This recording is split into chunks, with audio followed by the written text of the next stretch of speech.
Tanong ng marami, Sed, paano ka tumaba? Yan ang video natin for today.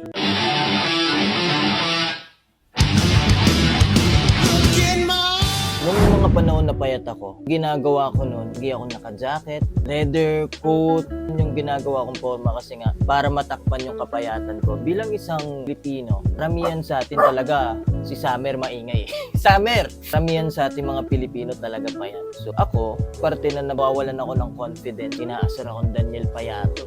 Ganon, parang, siyempre, kahit matatag ka na sa industriya na to, tinatamaan ka pa din ng ganon eh. So, ang naisip ko nun is magpataba nga. Nung naghiwalay si Daniel tsaka si Catherine, pumasok yung napakaraming opportunity sa akin. Nagkaroon ako ng budget noon para magpataba. Tanong din sa akin na, iniinom ka bang vitamina?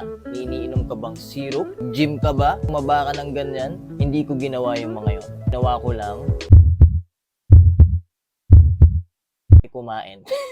What? That's true pare, kumain lang ako ng kumain. Time na wala akong budget, laging one rice lang kasi ako nun. Nagto-two rice na ako. Every time, dalawang kain lang ako sa isang araw kasi nagbabayad ng renta ko, ilaw, tubig ko. Kaya nung nagka-budget ako, ginagawa ko ng 3 beses. Dating isang ulam, ginagawa ko ng 2 ulam. And every time, lagi akong kumakain sa fast. Masama daw puro fast food pero isa sa nagbigay sa akin ng parang protina para tumaba ako. So, lagi akong kumakain sa karinderya. Para sa akin, yun yung talagang nagpataba sa akin. Konting gutom lang, kain ka. Kakarampot lang na kumulo yung tiyan mo, kain ka. Hindi ka pa nagugutom, kumakain ako. Dadalas yung pag-Starbucks namin, dadalas yung pagkain namin ng mga heavy meals na kasi ako nung time na payatot ako, inisip ko na okay na akong payat, nagagawa ko naman yung gusto kong forma. Nagagaya ko naman si Daniel Padilla, yung gusto niyo, yung forma ni Daniel nagagawa ko.